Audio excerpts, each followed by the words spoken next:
Hey, what's up, guys? This is Iron Sharpens Iron. I'm Matt, and happy Tuesday. It's Tuesday. I think it's Tuesday. Uh, Happy Tuesday. I took my kids to school, and I know it's a weekday, but it's kind of all I know right now. Anyways, this video is going to be pretty quick, and I just wanted to let you know that you've got to be ready for it. Uh, and if you're not ready for it, you ain't gonna get it. And what am I talking about? Well, there's a scripture in the Bible that I read years ago, and it just recently took on kind of a new meaning for me in the last week or so. And that is Galatians chapter 6, verse 9. And that verse says, let us not become weary in doing good, for at the proper time we will reap a harvest if we do not give up. And I've always focused on the first and the second parts of it, let us not become weary in doing good. And that's where a lot of my resilience and perseverance mindset comes from, as well as the last part of that verse. It says, if we do not give up. But again, that's something that I've known for a long time. It's the middle part that I really want to focus on with you today. And that is at the proper time. Now, what is the proper time? I don't know. What is the proper time for us to receive something? Well, the only correct answer to that question is the proper time is when you are ready for it. There's an old saying that says, when the student is ready, the master appears. And it's kind of the same concept as this. Well, at the proper time, you'll receive the reward. At the proper time, you will, obtain that goal. But what is that proper time? Well, that's up to you. But the only answer is when you're ready for it. So you've got to be ready.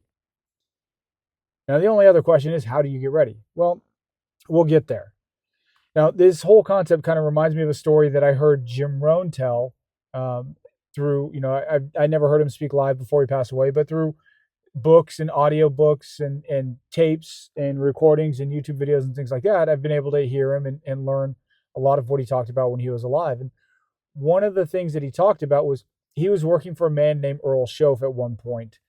And I don't know what the company was. I don't know what type of work Jim was doing.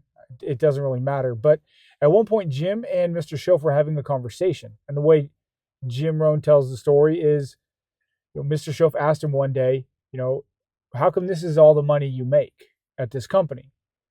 And Jim responded, well, this is all the company will pay. And Earl Shoaf owned the company. He just laughed. He said, that's not true. Aren't there people at this company that make more than you? And Jim said, well, yeah, I guess. And Mr. Shoaf just said, well, then this isn't all the company will pay. That's just all the company will pay you.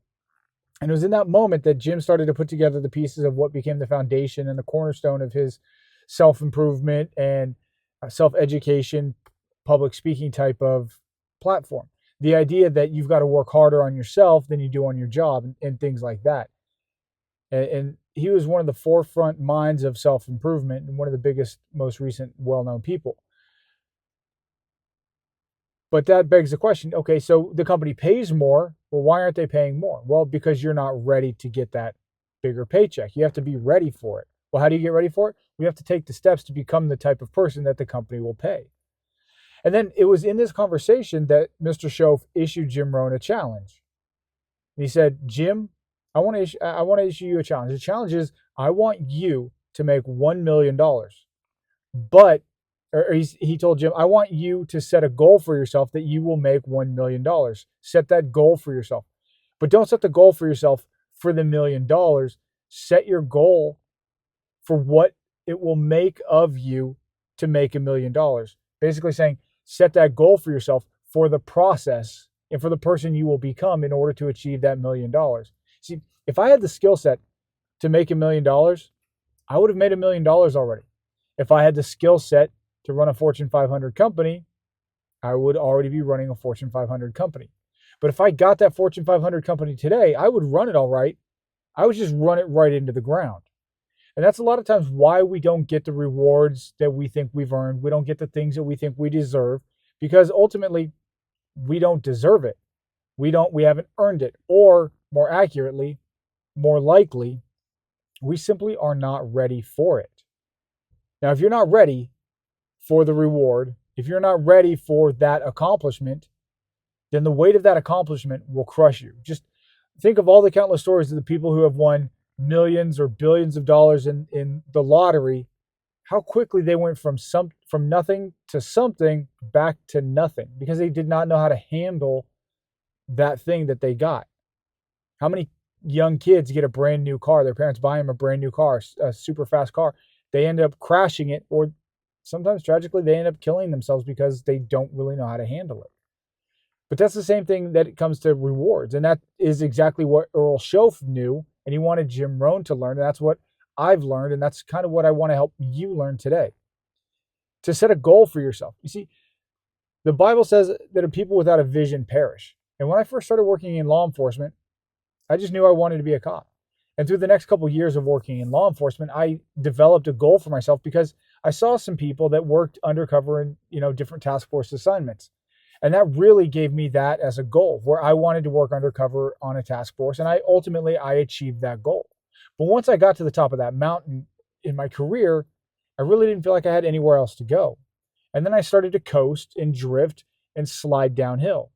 And now after I left the task force, I just really kind of drifted around the wilderness for a while. And that was ultimately when I began making some really bad decisions that ended my career, ended my marriage, and really had my life collapse around me. And the whole concept is true. People without a vision perish. I no longer had a vision. I no longer had a goal. So there's nothing that I was working towards. But that goes back to the process of setting goals for yourself, not necessarily only to achieve that goal, but to become the type of person who can achieve that goal.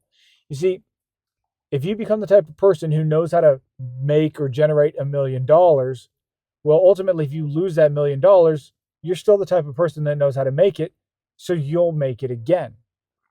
If somebody gives you something and you lose it, well, you're kind of lost and you won't know how to get it back. So remember, you have to be ready for it. And if you aren't ready for the reward, it's going to crush you. Now, the only other question I have is, how will you know when you're ready for it? It's kind of a difficult question to answer, but a very simplistic answer that I can give you is, if you think about somebody that you do not like, somebody that you don't get along with for whatever reason, could be your mother-in-law, could be your father-in-law, could be somebody at work or school or church, could be a coworker, could be a brother or sister. There's somebody that you can think of that you just don't get along with. Maybe you're constantly in competition with them to see who can be better. Well, if you're constantly in competition with somebody else, then you really aren't the type of person that can achieve a great reward because you're still focusing on the wrong person. The only person you should be focusing on is you. You should only be in competition with yourself. You should try to be better today than you were yesterday, and you should try to set yourself up tomorrow with the choices you make today to be better tomorrow than you are today. And if you're constantly in competition with somebody else, then that's a pretty good indication that you're not ready to receive a significant or very important reward or task. But let's just say you're not in competition with anybody else. Maybe there's just somebody you don't get along with. Imagine them getting the reward that you think you deserve. Imagine them getting the reward that you are currently working for. How do you feel about that? You see, if you are jealous or angry, or you have any sort of negative emotion when you think about somebody getting something you want, that's a pretty good indication, probably one of the best indications, that you yourself are not ready for that. You see, 2 years ago, 5 years ago, 10 years ago, if somebody were to give me $10,000, I probably would have spent it all on alcohol and ended up crashing my car, drunk in a ditch somewhere. Maybe I would have bought enough prescription stimulants to blow my heart up. Maybe I would have blown it all on, hookers and cocaine or something crazy. The point is, 5 years ago, 2 years ago, 10 years ago, I wasn't ready to handle anything like that. So I never had anything like that. And if I saw somebody else get something like that, there was a time in my life where I was jealous and I was envious. And I would say things like, well, they don't deserve it. I do deserve it. Well, here's a little secret in life. Just because you deserve something doesn't mean you are going to get it. Another harsh truth is that just because you work hard to get something doesn't mean you're actually going to get it. Just be prepared for that now. Just know that the only thing you can control are your actions and the amount of time and energy and effort you put into something. The outcomes are not up to you. So take that today and understand that many times the reason we don't receive the things that we're working for is because we may not actually be ready. So ask yourself today, am I ready? And if you want to know if you're ready, think about those things that I've mentioned. Did somebody else get what I want? How do I feel about it? And that's a pretty good indicator of whether or not you're ready. Another good indicator, another question you can ask yourself is this: if I were to get that and I were to lose it, how would I feel about it? Now, it's naturally we're going to be upset when we lose things of value. Naturally, we're going to be upset when we lose things that we work for. But if that would completely devastate us and crush us and destroy us, well, that might be an indicator that we aren't ready for it. Now, if you think, okay, I got that and then I lost it, but now I have the experience and the knowledge to get it again, and you're more likely to face that as a new challenge rather than a life-ending event, then you're probably in a good spot to be ready to receive it. So that's what I got for you today. Hopefully you can challenge yourself with this. More importantly, I hope you can challenge somebody else with this. See, the whole point of this channel is the name of it is Iron Sharpens Iron. The concept of it is to be the iron that helps sharpen other people. It's my intention to take the things that I've learned many times the hard way and help you not make the same mistakes that I've made and help avoid different pitfalls and traps that I fell into. The only way I can do that is by sharing with you and being vulnerable, being open, and being honest. It's very hard to find somebody in our lives that we can use to help keep us accountable. It's very hard to have accountability partners in life for a lot of reasons. The biggest one is that we don't always want to be vulnerable with other people. Sometimes we're embarrassed, sometimes we're scared, sometimes we're shy, sometimes we just don't think they'll get it or people will look down on us. Whatever the reason is, we just don't reach out. But I want to challenge you. A second challenge today is this: if you don't have somebody in your life that can challenge you and motivate you and speak life into you, the best and easiest way to find somebody in your life that will and can do that is to be that person for somebody else.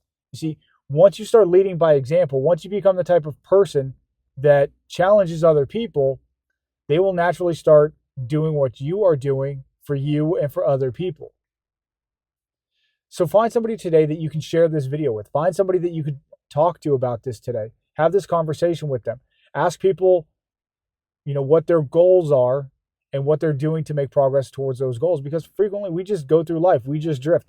Kids have soccer practice, basketball practice. They've got to play. They got to get to. They have school. We have work. We've got all kinds of excuses that make us just drift and not make meaningful progress towards our goals. So be the iron that sharpens iron in somebody else's life. Challenge them. But also remember that the things that you are working for, you've got to be ready to receive them. And if you're not ready, either you won't notice the opportunities and they'll pass you by, or those opportunities will crush you once you actually obtain them. So be the iron that sharpens iron, challenge somebody else, share this video with somebody else, and more importantly, have a great day, and I will see you in the next video tomorrow. Thank you for watching.